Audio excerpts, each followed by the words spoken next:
those. Okay, ZBA, we are live. We are recording. Phone lines are opened. Go for it.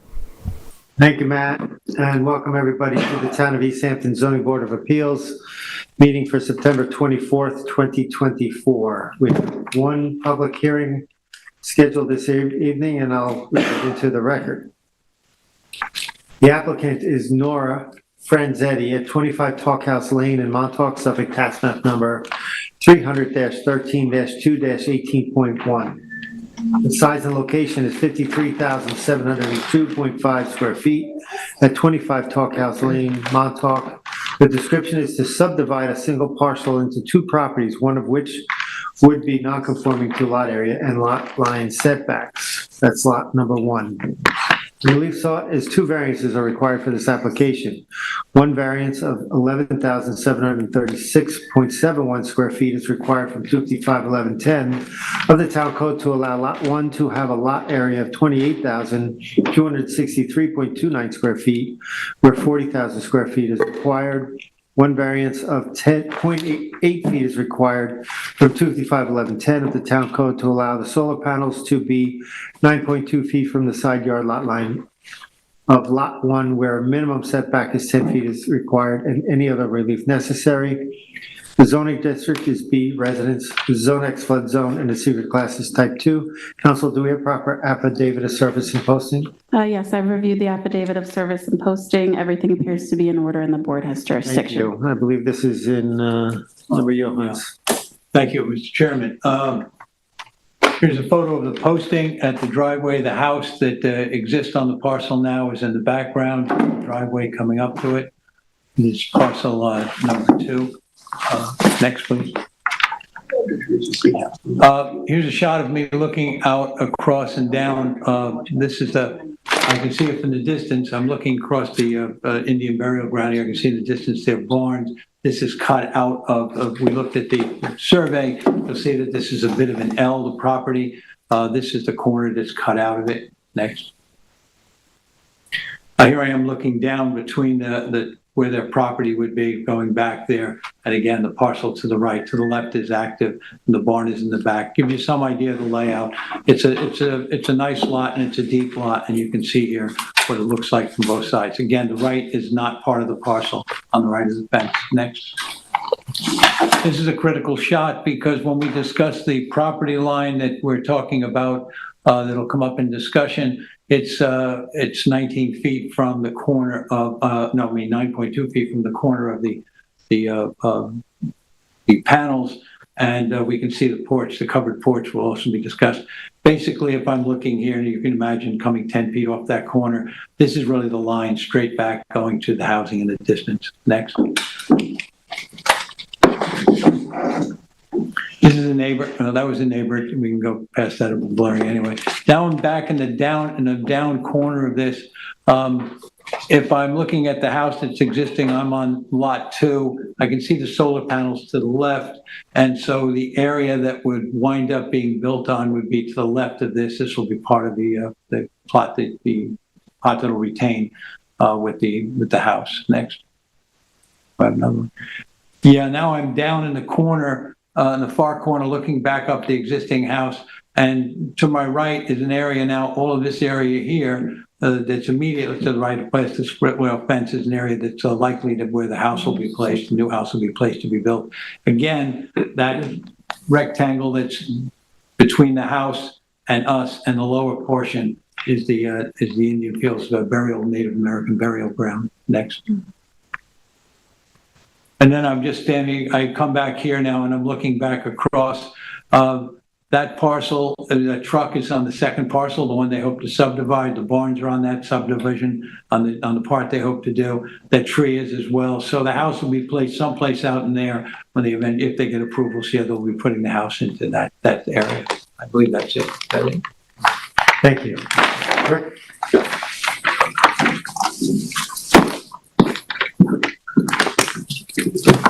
Good evening, Mr. Chairman, members of the board. Richard Whalen from the firm of Whalen & Fowler, PLLC, and Amagansett. Hope you're all well tonight. I have with me tonight Nora Franzetti, who's sitting second to the left over there. Nora? Nora is the applicant, and as you can see, there are a number of family members and friends here in support of her application. So in January 2023, the town supervisor, Peter Van Scoyoc, announced the new priority for the town, all hands on deck on housing. That was how the town kicked off 2023. We all know, and I think you all know, that the provision of affordable housing in East Hampton has become a critical issue. This application seeks to provide an affordable house lot, really to recreate a lot that will be used for affordable housing for Nora's daughter and her son-in-law. And that's, where Megan go? She's just in the bathroom with the baby. Oh, went outside. All right, so Megan's outside. But Steve Houston is at the far left. So it's Megan and Steve and their two kids who are, I remember Zoe is the daughter and Mason. Zoe, say hi. Zoe's down. Oh, Zoe's not, sorry, that's Mason, sorry, all right. So Zoe's a little smaller. So in any event, the idea is that Megan and Steve would have a place that they can build a house. That's the whole point here. The application details the property as a whole is 1.23 acres. It's split between the A residence zone and the B residence zone. So it's proposed lot 1, as member Johan correctly pointed out, lot 1 is the lot that needs a variance. It's not really vacant because it's got a barn on it right now, but that lot is in an A zone where 40,000 square feet is the minimum requirement, and the proposed lot is 28,263 square feet and change. That's more than 70% of the lot area requirement for the A residence zoning district. Parcel 2, which is what contains the house, is actually oversized for the B residence zone. That's around 25,000 square feet right now. And as you know, 20,000 square feet is the minimum lot area required in a B residence zone. Once you subtract there's an access easement that will have to go over a portion of lot 2 to get into lot 1, just this way of the solar panels. If you subtract that access easement, then lot 2, the house lot, is 24,296 square feet. Again, the zoning requirement is 20,000. So it's about more than 120% of the zoning requirement for the B residence zone. The only other variance needed, as indicated in the chairman's reading of the notice, is a 0.8 foot side yard variance. That's about 10 inches, 9 or 10 inches. And that is only to allow the solar panels to stay where they are without having to remove them or move them, because they'll be 9.2 feet from the side yard boundary. So Nora, whose maiden name is Valchik, was born and raised in Montauk. She's owned the subject 2 lots since 1992 and 1994, respectively. I explained what the purpose of the application was. Both Megan and Steve are year-round working parents in Montauk. They're year-round working residents. Their parents, as we indicated, have 2 children. We have since submitted in support of their application a petition, which no doubt you've seen, with 202 names on it. Many of those names are Montauk names that you probably should all recognize. So the background of this is really an application to redivide or recreate the property as it was. As I indicated, Nora bought the property at 2 different times. The lot that has the house on it was actually a lot in the map of Seascape Gardens, which is a 1964 subdivision map. So why were the lots merged? Well, what happened was in 1995, Nora wanted to have a barn, stables, so she could have horses. At the time, still sort of technically, so as you know, if you want to build an accessory building on the lot that doesn't contain a principal building, you would normally need a variance. She didn't want to have to get a variance, so she combined the lots. Ironically, today, she wouldn't have to do that, because in 2005, the zoning code was changed. If you have 2 adjoining lots in the same ownership, you can checkerboard them. Let's say put one in the wife's name, one in the husband's name, or one in your name and one in an LLC that you own, so they won't merge. And if you do that, you're allowed to build an accessory building on the otherwise vacant lot. Now, if you ever sell the lots, you have to take it away or get a variance, but she would not have had to merge the lots under current zoning. In 1995, though, she had then her late husband, David, did not have that choice, so they combined the properties. So again, it's really an application to recreate two lots as they existed when Nora Franzetti bought the property. One of the two lots, the one that needs a variance, will have more than 70% of the required lot area, while the other lot in the B zone fully conforms. There is precedent for what we're asking for. In 2005, the Zoning Board of Appeals, this board granted a variance to the Cullum family of East Hampton. Catherine Cullum was the applicant, to divide property on Lawn Lane in East Hampton into two lots for the specific purpose of creating a vacant lot on which Catherine Cullum could build a house. She was, and I think anecdotally, I think she still is, a teacher in the East Hampton School District. In 2005, that Cullum property was in an A2 zone. It was 59,463 square feet. All right, that is well under an acre. And of course, the A2 zone, 2-acre zone, requires 84,000 square foot minimum. So the lot was actually undersized before the subdivision was done. But the Zoning Board of Appeals, in a decision made in 2005, did grant the variance. And they specifically, I'm going to read from this because they do specifically mention the applicant's personal circumstances. The board stated, although not relevant to the board's decision because there are no restrictions on the sale of the parcel, it should be noted that granting this variance will allow the property owner, Edmund Cullum, to create a separate lot specifically for his daughter, applicant Catherine Cullum. The lot will afford the applicant the ability to live as a neighbor to her father and other family members for the foreseeable future. The variance will also allow the applicant to continue living in the town of East Hampton with other family members and continue teaching in the East Hampton Public School District. Catherine Cullum did build a house on the vacant lot. And if you go and you look at the GIS today, almost 20 years after the variance was granted, both lots are still owned by the Cullum family. So the variance achieved its purpose. I will note that one of the board members on the board at the time who voted for the variance is current town councilwoman Kate Rogers. Denise may remember, Severese may remember this because at the time she was the zoning board's secretary.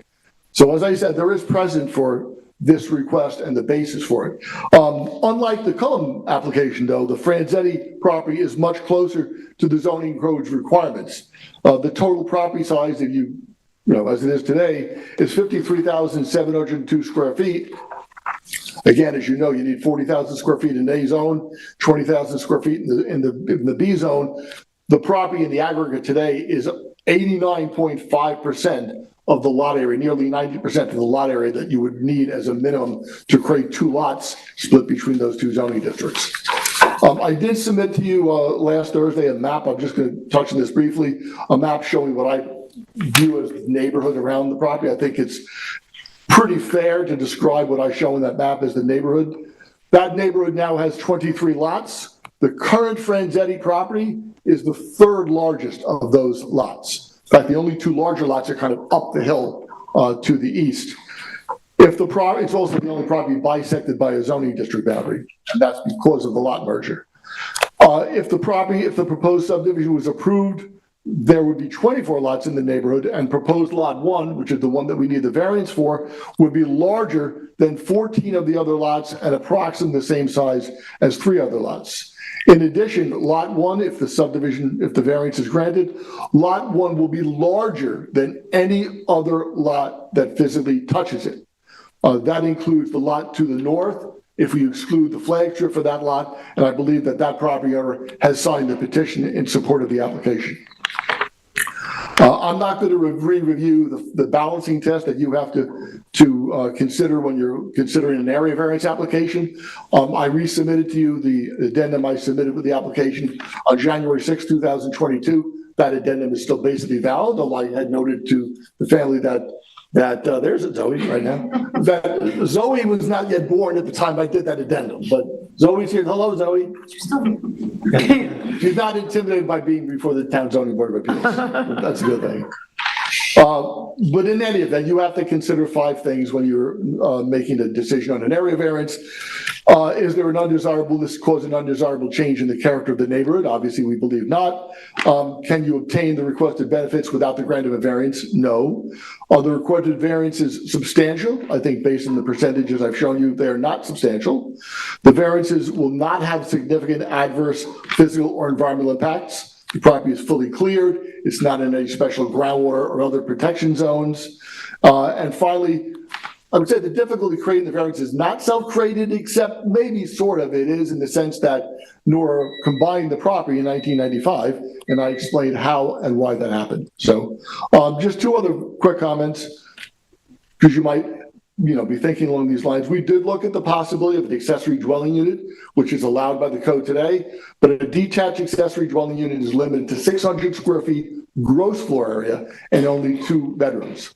So unless Nora were to leave her own house, that's obviously not sufficient, for Megan and for Steve.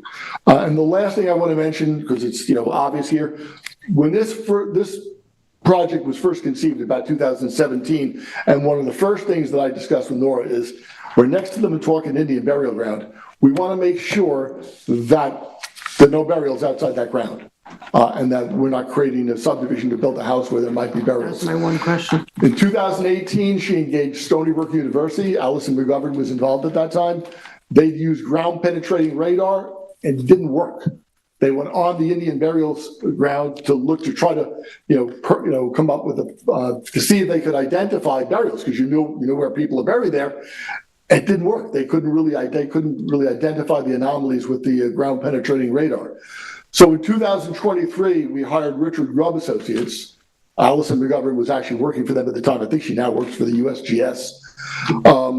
But they came out to the site in June of last year, 2023.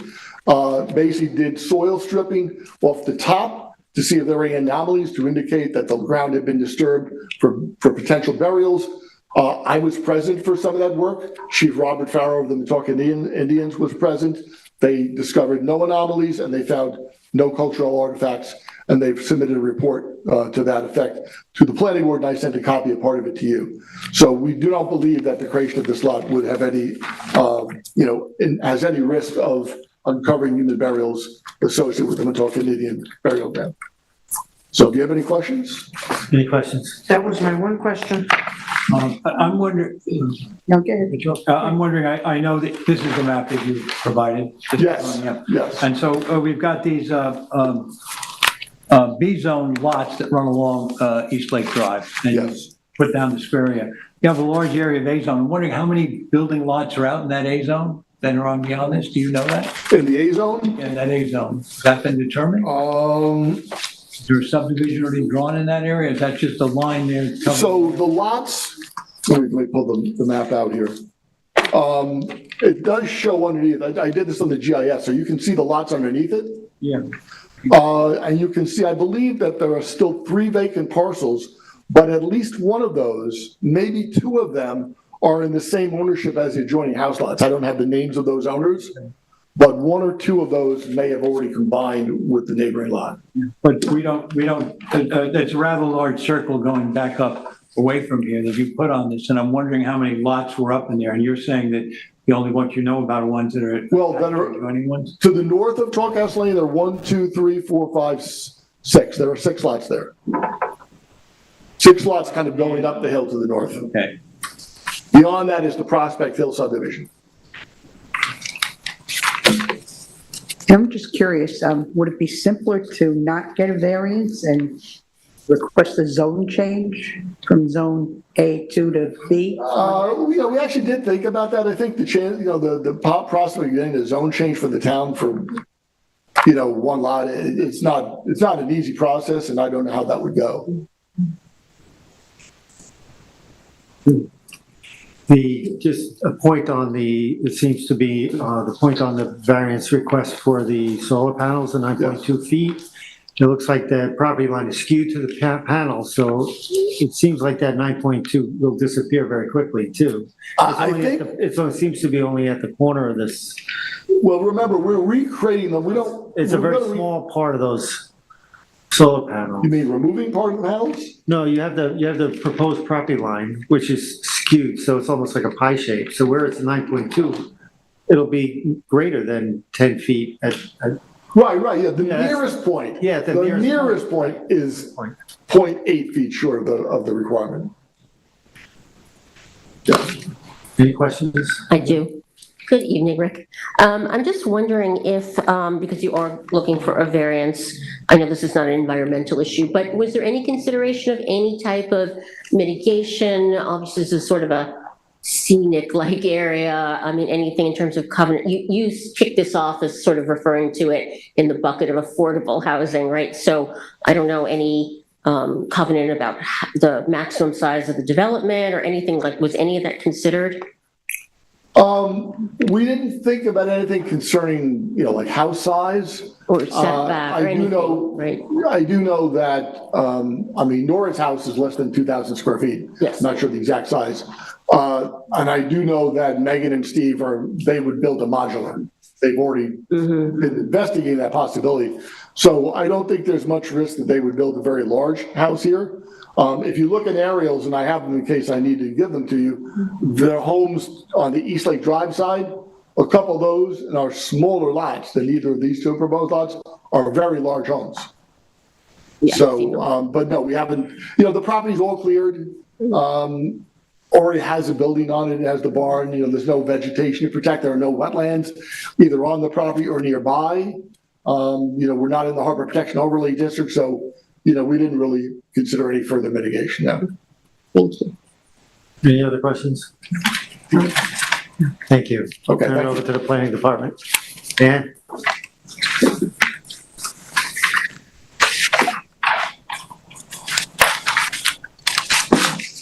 How are you, Dan?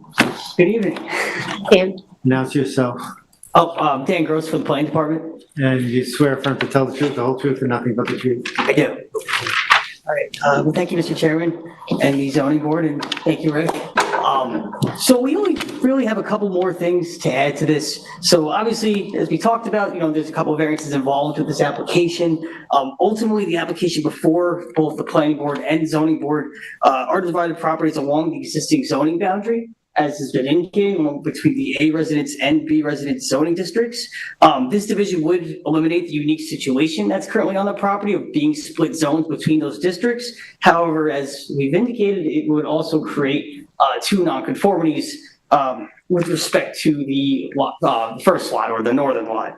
Obviously, as we've indicated, the property is 53,702 change square feet. It's supposed to be split into one conforming lot, which is lot 1, which would be 24,296 square feet. That's excluding the access easement area.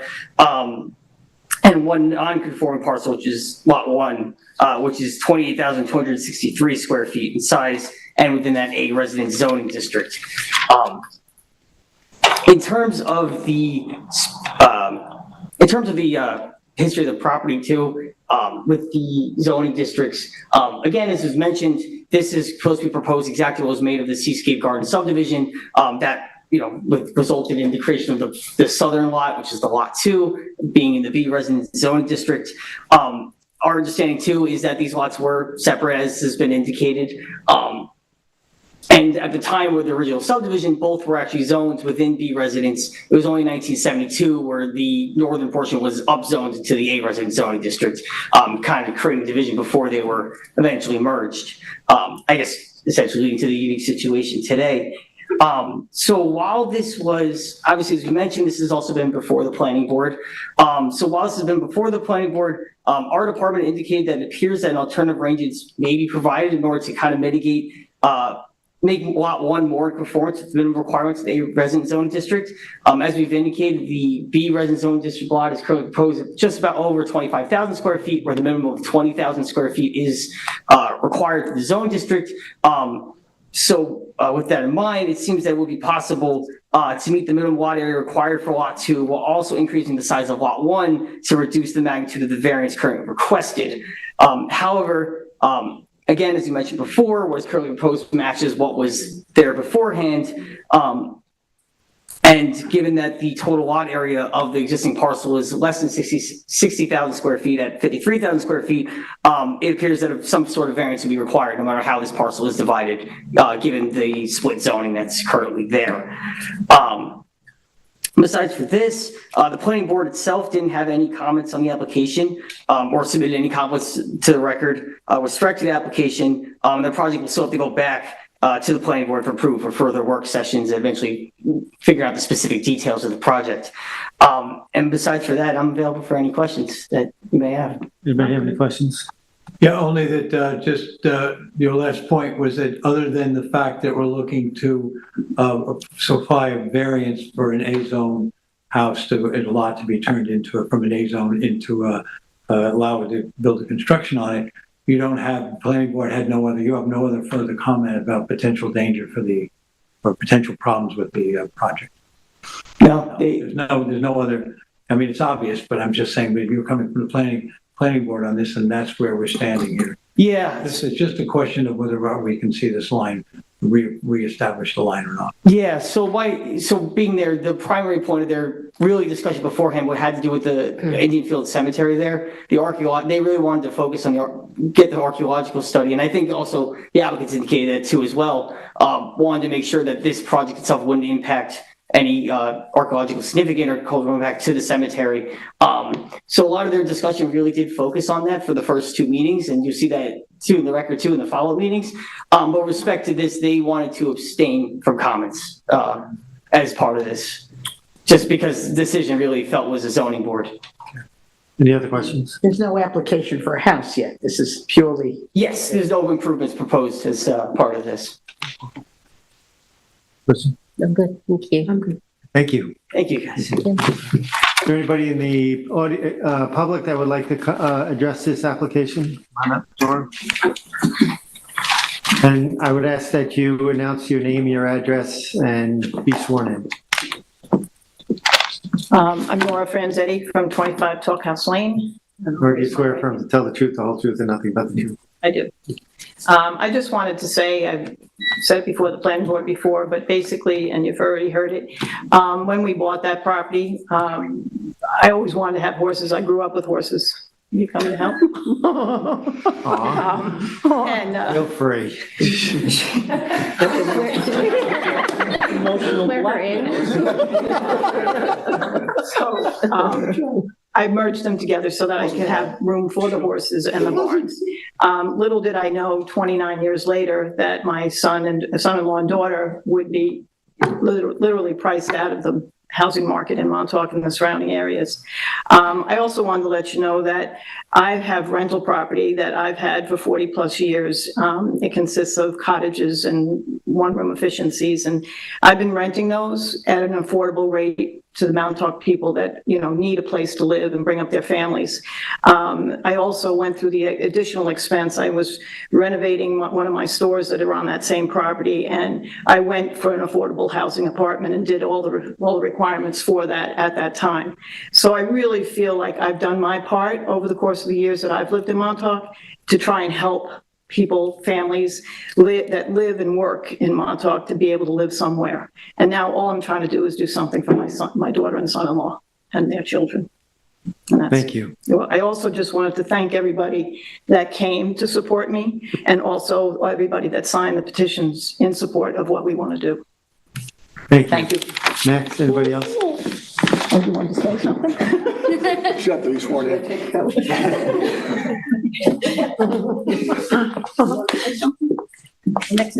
Hi, I'm Peg Fruin from Hampton Design. I live at 42 West End Avenue, East Quogue. Oh, You swear affirm to tell the truth, the whole truth, and nothing but the I truth? do. I don't really need to do the facts for you. You know what we're looking to do. I've known and lived in Montauk all my life, and know the Franzetti family very well. Most importantly, when she purchased that property, she bought it and put them together with a purpose for the horses, as you have heard from her. At this point, all she's looking to do is to separate it and to be able to do affordable housing for her children. And I think the one thing that I would say to you as a group and for ourselves, we want a community. We want affordable housing. We want our local children to be able to stay. My daughter had to move to East Quogue, and she teaches in East Hampton. And I grew up in Montauk. And, you know, I think the one thing that I would say is that owning an entire design business, I've watched the McMansions. I've watched it all go up. And they're not going to build a McMansion on this property. They don't want a McMansion. They can't afford a McMansion. It's too expensive. So we really hope that you'll offer them what they need from you as a town, because we want to keep this community alive. Thank So you. thank you. Anybody else? Matt, is there anybody on the phone? You have 0 callers. Thank you. Okay, thank you. Thank you, everybody. You want to close this out, Ed? Oh, Rick, come on up. One comment. Richard Whalen again, the applicant. Just want to say one thing in regard to what Dan talked about taking part of the lot area from lot 2 and put it in lot 1. The zoning code doesn't address that. That lot area would be in the B residence zone. So it's not at all clear that it would help us with respect to the lot area requirement for the A zone. So that idea, apart from the fact you'd have to gerrymander the lot line, it's not clear it would do any benefit for us. And you still have 2 houses on the same property. So it's not something that we really gave any consideration to. Thank you. Thank you.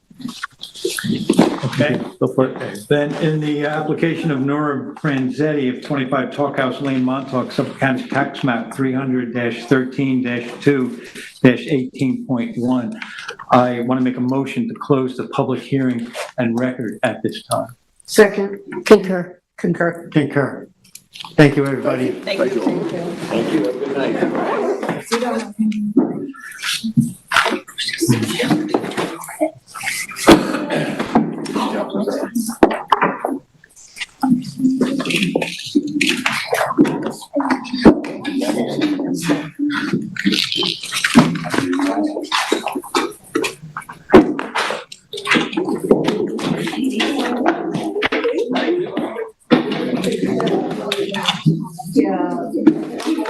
Good night, Stanley.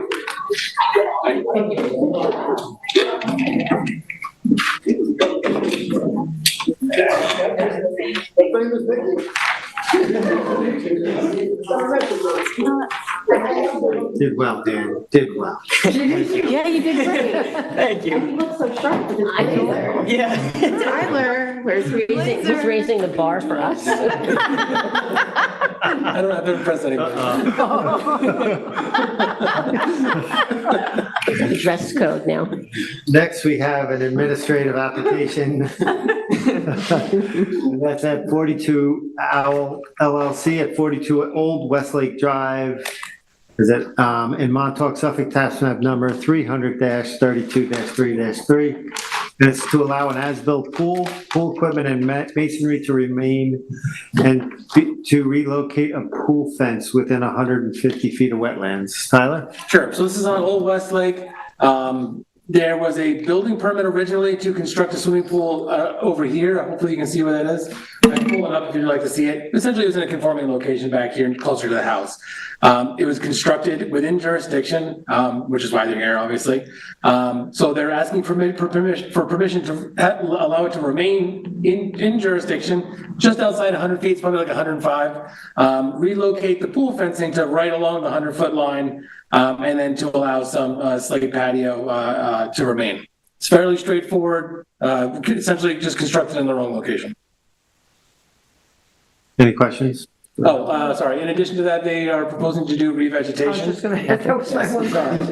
This one's Morgan. I was playing catch up today. So they're proposing to bring it from 30,663 square feet of clearing to 25,962. So they were allowed, according to, I imagine Natural Resources Department looked at this and they were allowed just under 30. So they'll bring it down about 4,000 square feet of what they would be allowed, which is still over the max clearing, but under what their pre-existing non-conforming limits. So how big is the lot, Tyler?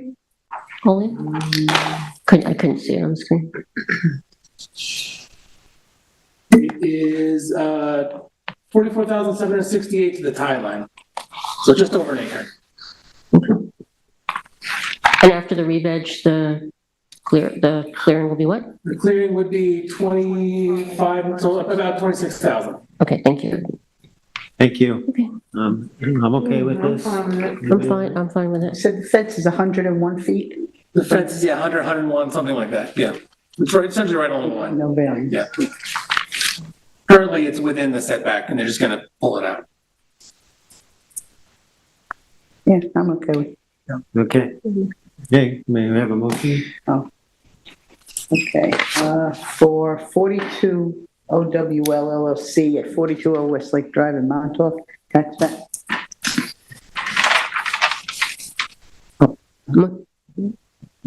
Okay, tax map 300-32-3-3. Make a motion to allow this application to be handled administratively. I'll second it. I concur. I concur. Thank you. Yeah, I have it here somewhere. Oh, okay. Thank you.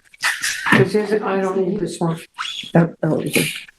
All right, so we have some post-hearing decisions this evening. The first one is Kevin Sullivan at 165 South Edgemere Street in Montauk, Suffolk, tax map number 300-27-3-17.3. Size and location is 30,089 square feet at 165 South Edgemere Street in Montauk. The description is to construct 356 square feet of first and second story additions, a swimming pool, and to allow 324 square feet of decking and post and rail fence to remain on a parcel of land containing freshwater wetlands and surface waters. Natural Resources Special Permit pursuant to 255-420 of the Town Code, variances of 255-430, minimum wetland setbacks, and any other relief necessary. The variances of 82.6 feet and 32 feet are required to allow the additions and swimming pool to be constructed 17.4 feet and 68 feet respectively from wetlands, and variances of 81.1 feet and 85.6 feet are required to allow the decking and post and rail fence to remain 18.9 feet and 14.4 feet respectively from wetlands, or 100-foot setback is required. Zoning district is B residence, zone X flood zone, and the secret class is type 2. And this is mine. Yep. Okay, there's a lot happening on this application. The hearing was originally on July 16th of 2024. At the hearing, we had a survey dated 4/29/23 by James Walsh, which we received on 8/22/23.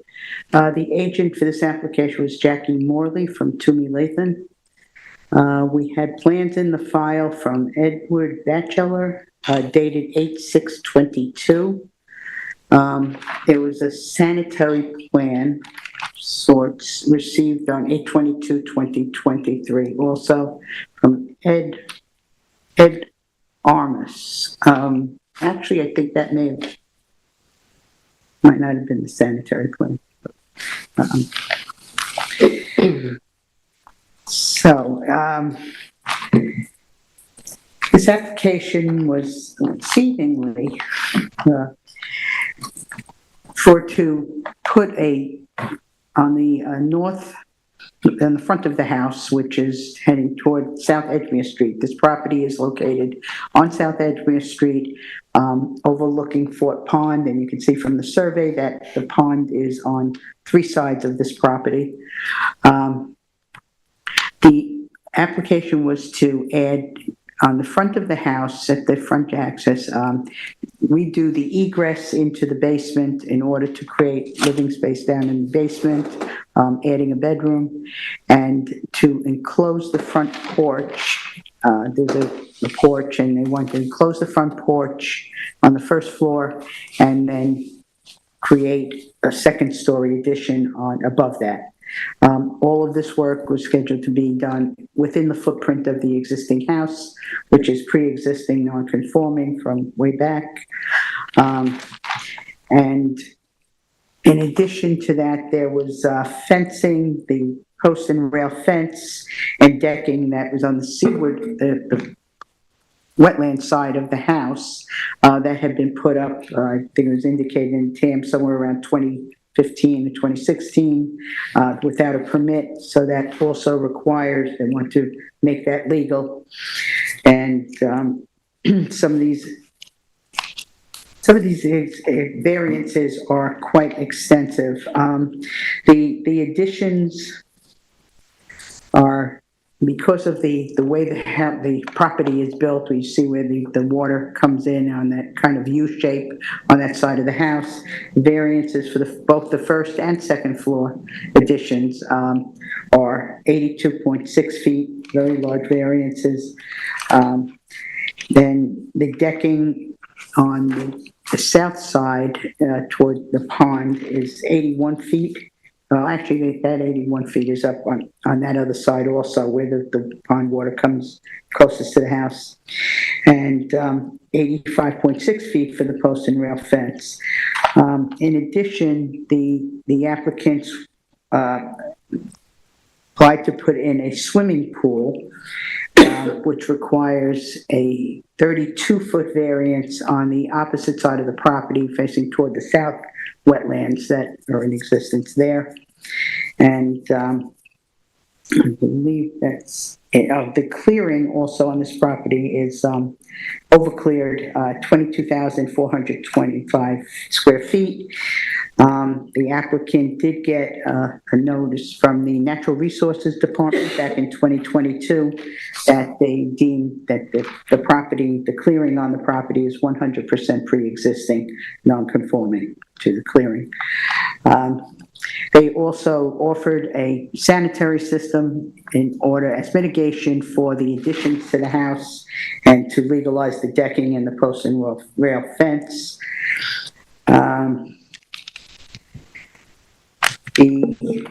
There was a lot of discussion at the hearing about this, and questions came up as far as revegetation and clearing, and revegetation despite clearing as mitigation in order for the additions and the sanitary and the pool. At the hearing, Brian Frank was the planner, and he did, address the very steep areas on the property and the runoff. The revegetation should occur near the boat rack that is on the southeasterly side of the property. Also, there was a concrete slab that they said would be removed, so there's no variance request for that. They would just be removing that. And there was a lot of discussion that led to revegetation and the clearing. So originally on the application, the applicants had proposed about 5,800 square feet of vegetation on this as mitigation, and as mentioned before, the IA system. The record was left open because there was some confusion in the discussion, aside from some other interruptions that night. And the applicants ultimately back on September 9th, we received an updated memorandum from the applicant, from the agent rather. And at that time, they submitted a new survey with proposed revegetation of 7,017 square feet, prepared by James Walsh with the survey. And the original draft was 5,856 square feet. So they've updated it and expanded it to include more square footage. Now, at the hearing, it was brought up that by Brian Frank that he considered the IA system adequate mitigation for the additions to the house and the legalization of the post and rail fencing. He was not as sure about that for the swimming pool. And so the additional 2,000 square feet of revegetation is being offered as mitigation to include the swimming pool in this project. Looking at the survey, though, for the re-veg, Brian was very clear that because of all the lawn on this area from the pool and the direction down to the wetlands, that we create an adequate buffer. And he said at the hearing, 50-foot minimum. It does not look to me like 50-foot would fit in this location. However, looking at the survey, it doesn't look to me like the buffer that they are suggesting here for the revegetation is adequate. I'd like to discuss that further with the board. Right now, I think the main project of the additions to the house, the Just another comment on the IA system. They're adding the IA system as mitigation. However, they're also making this a 5-bedroom house. And the IA system is one that's made according to the plan for 5 bedrooms. However, so I do not think that the buffer and the revegetation, even at 7,000 feet, is adequate to make me approve the pool. I do think that the main part of the project for the additions and the sanitary system and the railing and fencing, that it does meet the standards, the NRSP standards, and also the variance standards. They're very large variances. However, this property, as you can see, is surrounded and completely constrained and couldn't be done without any variances or NRSPs for anything they wanted to do. So I think putting the additions over the existing footprint and adding the basement and the egress, another bedroom, I feel that the sanitary system is adequate for that. I think the benefit to the applicant does outweigh any detriment to the town or neighboring properties in this area. I think there are no alternatives because it is such a constrained lot. And it's not, well, not self-created. I guess it is self-created some way. But as far as the pool, I don't see that the buffer is adequate as it is drawn on the updated survey. And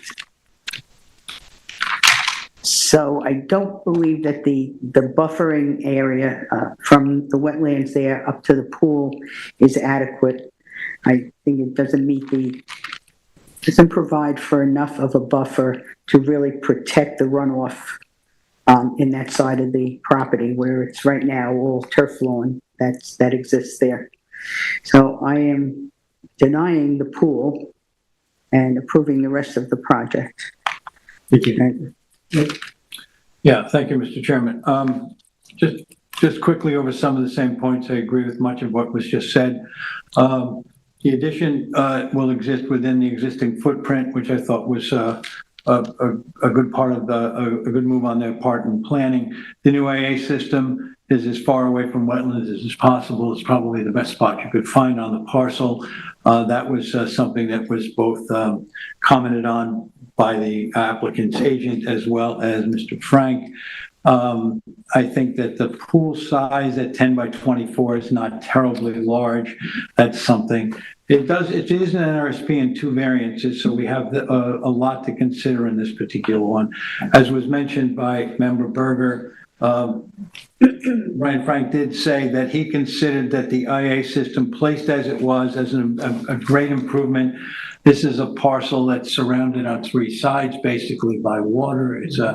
I would say it's totally unique, but it's certainly got its characteristics that make it difficult to do almost anything on the parcel because that would be out of jurisdiction. It's all in jurisdiction. So anything that happens there. So he mentioned that both the fence and the additions would certainly be covered by this great improvement with the IA system. I thought a plus too is that I would rather encourage a renovation than a complete redevelopment, and something like this, a redevelopment. Don't know where we're headed with that, and I changed the size of things. It wasn't a great addition to what was going on. They're going to add gutters and leaders. The fact that the property is well screened both from the road and basically from neighbors, I thought were all pluses. At the hearing, as was mentioned, they offered 5,800 additional square feet. Right now, it's over 22,000 feet cleared with 10,000 allowed. That seemed like it might not be enough, and we waited to see what kind of return we get. A big part of the discussion that night, as was already mentioned, was over the re-veg. Where would it be placed, and would it provide the kind of environmental protection that both we and I think that the planners were looking for in this? And when we did get that letter on 9/9, that gave us an additional 7,000, up to 7,000 feet. That was something that I had been looking for in my own mind for making this an application I could approve. However, I will agree with Member Berger that where you place the 7,000 feet is critical. And I think Brian Frank made a very good point that this large grass area to the south could certainly gain we could benefit the environment by closing that out. I would say that when we complete this discussion tonight, that will be the final key for me about this total approval. I'll just mention one or two other things. The foundation and the elevation, which was brought up by the chair, were we going to raise this house? Was it going to exist on the same foundation? There were some other questions there about that. Let me just see. Anything else I wanted to mention here? Okay, so when we come back, for me, going from 22,000 feet cleared down to 15,000 on a problematic site, a site that cannot, obviously, in today's day and age, I don't know what could be done on the site. It would be something we'd be thinking of long and hard about placing a house. But I do think that the IA system, as it's placed and I think intelligently thought out, is an absolute necessity for a site like this to get rid of an antiquated septic system as close we are to water in several places. And I think that the addition didn't bother me, especially being where it's been. I'll come back to the same question. Is the 7,000 feet enough? And if it is enough, in my mind, I thought that was a number that was enough. Is it placed correctly? So do we as a board want to talk about what kind of line to the south would be adequate for us? So I'm willing to approve this project if we feel, as I think as a group, if we feel that the buffer is going to be adequate to the south, and if I can be clear about moving that line a little closer to the pool, a little further, a little more vegetation in that area. So I know that's not a firm answer here, but I was all set to approve this if we got additional revegetation, and we did get some additional revegetation. I think it was an effort. Just not comfortable with the fact that as much lawn exists to the south and a greater buffer could have been established. Thank you. Denise? Thank you. Well, as been said in a letter dated September 9th, if I get my dates wrong, Jameson, tell me, 2024 from Swami Latham Shane Kelly, they do have a latest survey and with updated re-veg being increased to 7,000. I think the proposed revegetation will dismiss detrimental conditions on the neighborhood, as well as having the property come much closer to compliance with HPOD, which is 10,000 square feet of permitted clearing. This will decrease clearing from 22,000 to 15,408, and this is definitely an environmental plus for this property. Along with that is a scenic conservation easement on the northern corner of the property. The footprint of the basement is not expanding, which includes the addition of a bedroom in the basement. There is the added benefit of a new IA system, another important component in preventing damage to Fort Pond and any surrounding properties.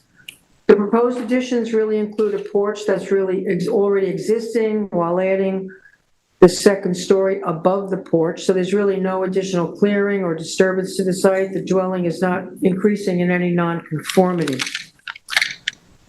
I believe in terms of the variance standards, the minor additions, these are minor additions to a pre-existing dwelling. There's no threat to the general health, safety, and welfare of the neighborhood.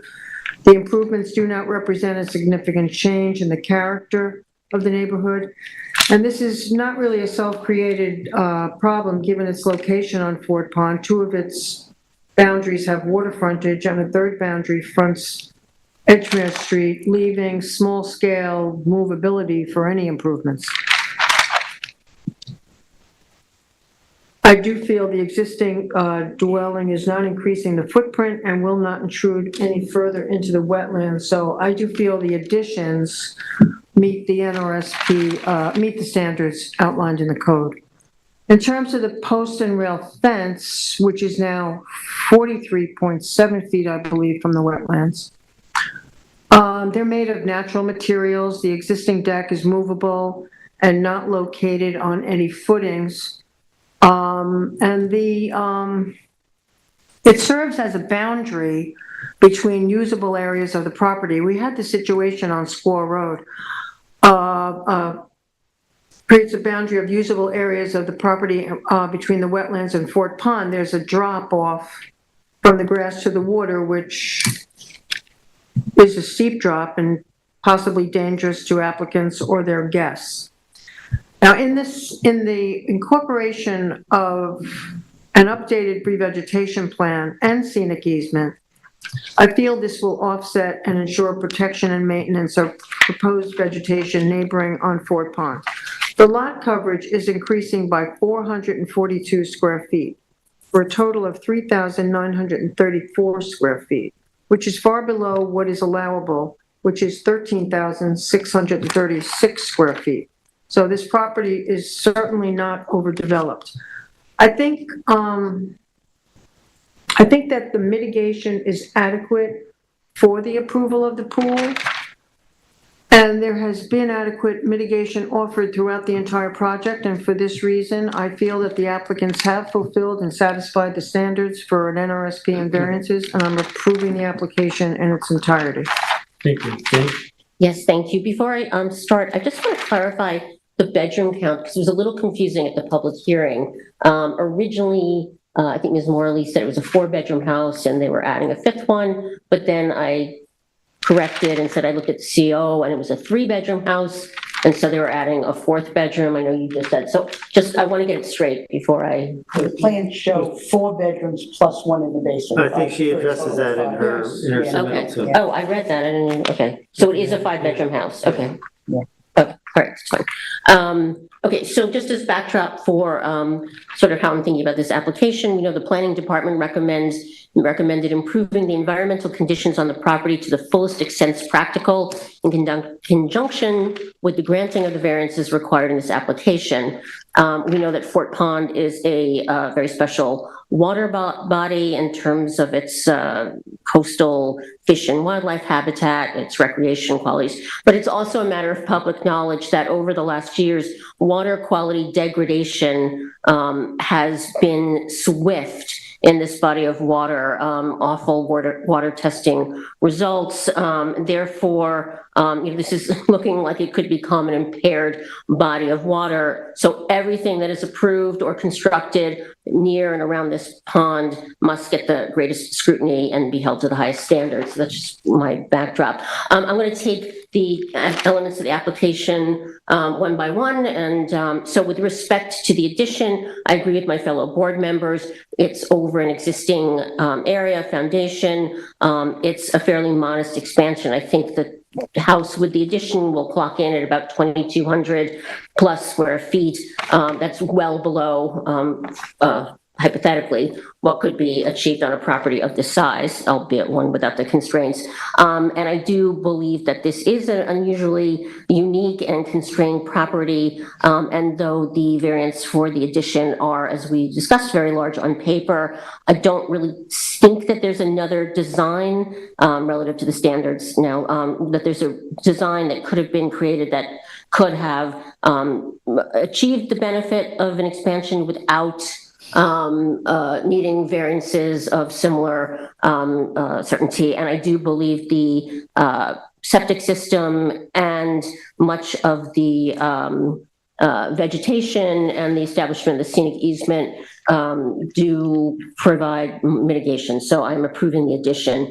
With respect to the post and rail fence, I agree on what was said by Vice Chair Savarese, and so I would be approving the variance for the post and rail fence. With respect to the deck, I know it was described as sort of a removable seasonal thing. However, it is a deck. It's a very big variance. If we approve this foldable deck, I'm going to call it foldable, then I guess we'd set up a more permanent deck to be in that position. Looking again at the standards, it does seem that there could be alternative sightings of a deck or design that could have, if not eliminated the variance, improved them. And I think the position where it is will restrict creating an even more robust and bigger buffer on that side of the house in that particular area. So I am not going to approve the variance for the deck. And then that gets me to the pool. I appreciate that they optimize the position of the septic system relative to the pool. And this is I think it's a 32 or 30-foot variance.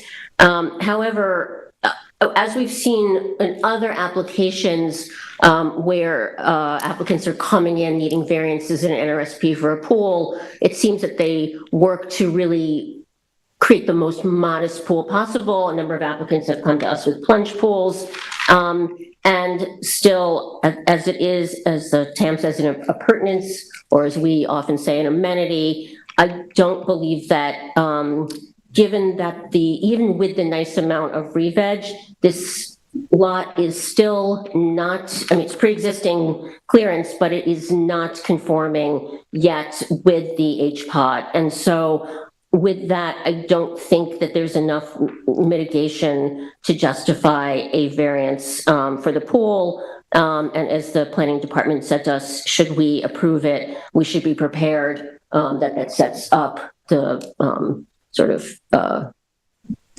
idea that we'll be looking to have to approve others. So I'm going to deny the variance for the pool. Thank you. I agree with mostly approving the application. Regarding the pool, it would be the biggest issue with this application for me. It is a small pool. I agree with Member Johan on that. It's not a large pool. I also think it is in the most conforming location. It's driven by the location of the septic leaching field and the separation thereof. So in that case, it is the most conforming location for that. With regard to the other variances, I do not have a problem with, but I do, and I'm always a proponent for increasing a buffer as much as possible. And if you look at the grading from where the deck is and down, it's a pretty steep grade. So any runoff, and I'd like to see the buffer at least come to the extent of the deck. I'm not sure, but I think they were.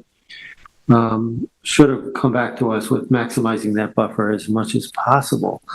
Is that a nexus for denying the pool? I don't know, but maybe we can approve it conditioned on a larger buffer. I don't know. Where is the buffer? I thought that could be a condition of approval. I mean, in the TAM, it did say their swimming Well, it's pools hard to get are a fix. appurtenance, while permitted, it's not necessary for residential use. No, it's not. Right. But on this case, it's landward of the house. Mhm. It's in the most conforming location. So far as my looking at it, the variance standard, they've located in the most conforming location. Mhm. That given, if it was, I think, seaward of the house or closer to the wetlands, I would have a problem with it. So Wetland, 32 foot variance. I understand, but 32 for variance, right? But I feel I'm not, we can open for discussion in a second. Okay. So, I do feel that what they came back with is adequate mitigation for what they're asking for. We clearly did not see it at the night of the hearing. Mm-hmm. I do feel that the additional revegetation is adequate to offset the swimming pool. The question is, even with the swimming pool there, with even the deck there, I think that we should be requiring a bigger buffer. I think this is a time when we can do that. And I agree with my other board members that this is a troubled water, and I think we should be seeking a larger buffer. I don't know how to define it. Maybe, I don't know, Tyler, I'm looking at, bringing this right up to the deck. I don't know. Well, you're talking about a buffer for the deck. I was looking for more of a buffer toward the pool. Well, I think to me, grass to me, today. the south side of this property is the most troublesome because of the drop off. Well, that is south. No, I know, I'm saying Yeah. the south. No matter what direction. Yes. I agree with you, I agree with Yeah. you. Board members, what's So I was your, looking for more at this buffer in here with revegetation, or denying the pool. Chairman, are you saying that you want a bigger buffer, but you're fine with the amount of re-veg? So you would be taking am. that I buffer, am. you'd be taking that buffer from another area? I would be fine with that. They're doing a fair amount of re-veg over by the sanitary system. I think that's probably, if we can move that square footage over towards, maybe, you see this corner, they brought this corner and brought it straight over here, where they have the re-veg, where they're removing the slab. Mm-hmm. But that Oh, you wanna- re-veg is the re-veg to protect from the pool. So you're increasing And the the buffer grass, to the all the runoff from the grass. extent of the deck, here. Say that again? Well, you want to increase the buffer to the extent of the deck. Right. So you wanna I'm go- thinking maybe from here to Yes. there and across, straight Right. along the deck. Okay, when you say from and to, are you just extending it? I'm extending that line. Mhm. He's extending that, but he's increasing the buffer to the extent of that line to the deck. You know what I'm talking And about, I kind Tyler? of, So I we're think gonna- I agree okay. with that. Let's see if Tyler, You see where you see where that corner piece where the concrete slab is gonna be, is being removed? No, the other side, where the concrete, yeah, right there. pool side. Right So there. where it makes that turn to the south, that clearing limit, Can you enlarge that a little continue bit? that line over to the corner of the pool. Right. You see that corner where it Where the turns? concrete slab is to be removed. I It's can going find there. Yeah, right by there. right there. Right And go straight there, across. that's it. Now follow, no, Yeah. Phil, hit the corner of the pool. General, The pool, oh, the pool, I'm the sorry. pool or the deck? No, I'm sorry, the deck, I'm sorry, the deck. Should we try and leave a little room, or like generally, Leave so a that there's foot or room to two, walk I don't think around you need it? much, but Like this like is 4 really feet, close. I like it Tyler. more to the pool, actually. Yeah, something like that. yeah. I mean, I think that's gonna give us much more protection. Mm-hmm.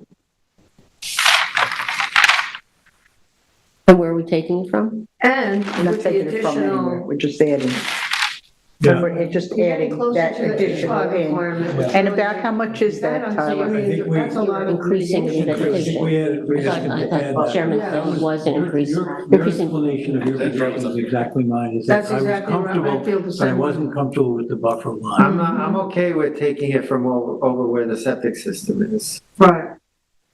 Taking it away from that? Yeah, it's that was just not like going grass. on that side. Grass. Anything over that sanitary is likely gonna be grasses anyways, Yeah. because they can't put roots over those shallow systems.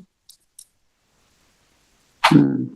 Well, I like the line that you created Yeah, here I do too. in terms of the solution, the compromise to allow me to approve it. Right. I agree. And I might agree to that, but I don't suggest taking it away from anywhere else. Let them put the grasses. Big deal. They have no choice. Council, How what's much is that your, area? Council, you have any advice for us here? No, not yet. So far, I think you're okay. Okay, I thank you. think we're okay. All right, thank you. Good. Are we in agreement, board? I am. I'm in agreement. with I'm in what you agreement explained. with the, and that Approximately along with 12, the re-veg. 1,200 square feet, 1,200. roughly. I'll take that. But that's not incremental, we're just moving it from It's, somewhere no, else. it's an additional 1,200. And you got the scenic easement conservation. So you're you got saying- meeting, Yeah, I- almost meeting H-Pod, I mean, It's the additional. how much more add mitigation? It gets us not quite halfway to what H-Pod. So Terry, you're saying instead of 7,017 square feet of re-veg, it's going to be 8,217 square feet of re-veg? Whatever Tyler just said, yes. Is that what the rest of the board, is that what the rest of the board's understanding was? I kind of thought it was to shift it, the 7,000 somewhere else. That's what I Yeah, thought I the do chairman was too. saying. I mean, I'm don't know where talking you- more about what you just said, 1,200 that Chairman Deline is talking about from, that's what I'm talking about. Toward the water, toward the water. Right. But my question is, are we, What I was looking at, I'll just tell you what this line is imperative, and I think you carry this line all the way through. But I think you can give up this line. That's the way I was looking at it. I don't know.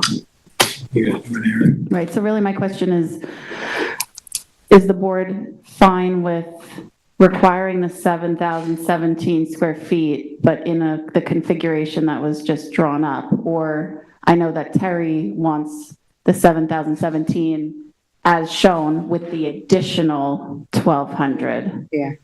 So the total, so it's in addition, and I think you guys are sort of in the camp of redrawn, and I don't know about Jane yet.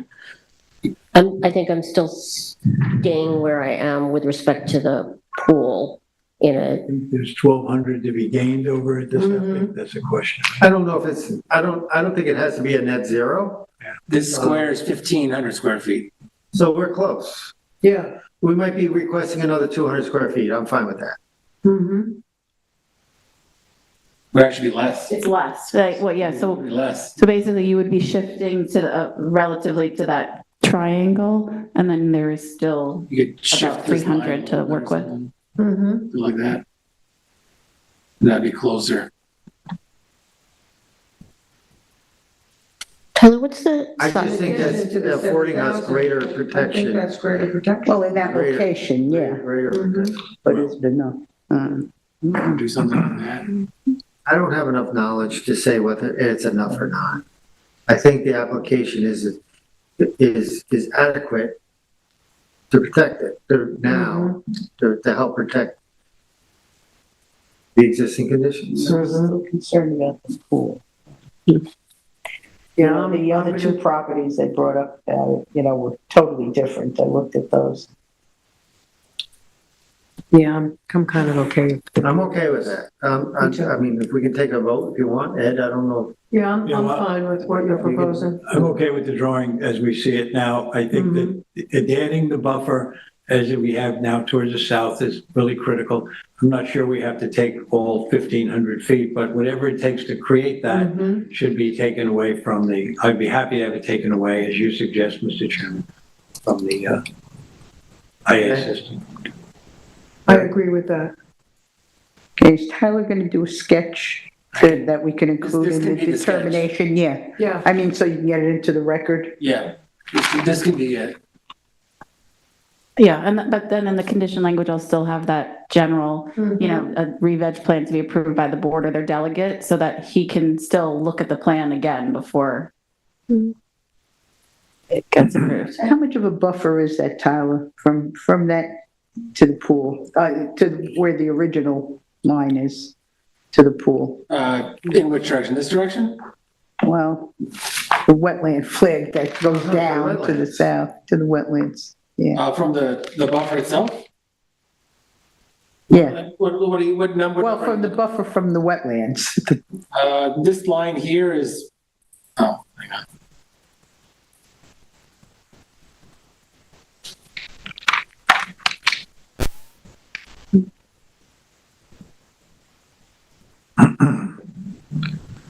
So roughly from here to here is gonna be like 36 feet, approximately. I don't think you can get a full 50 feet what they're saying, but I think my feeling is that we've greatly improved. Improved by doing it. Yes. Okay, let's. Can I just ask, Okay. Oh, sorry. I'm gonna stick with the denial of the pool. I'd like it closer to That's the a pool. 3 to 2. Can I just ask the board, because Denise, you were saying the easement, is this a proposed easement? I'm not seeing it in the TAM, or is there already an easement on the property? It's in the letter. It's in her letter. The yellow? Yes. Yeah, It's in her it's in letter. the yellow. Do we know how big that easement is? I didn't And see it in it's, her memo. It's shaded, she gave a diagram. Yes, okay. I know, I have the diagram. But I have it's it. in that letter. Yep, Okay. yep, sorry. So that's what I was I'm in looking at, agreement with between the that. scenic easement and the re-veg and the septic system, Thank you. there was adequate mitigation. Okay.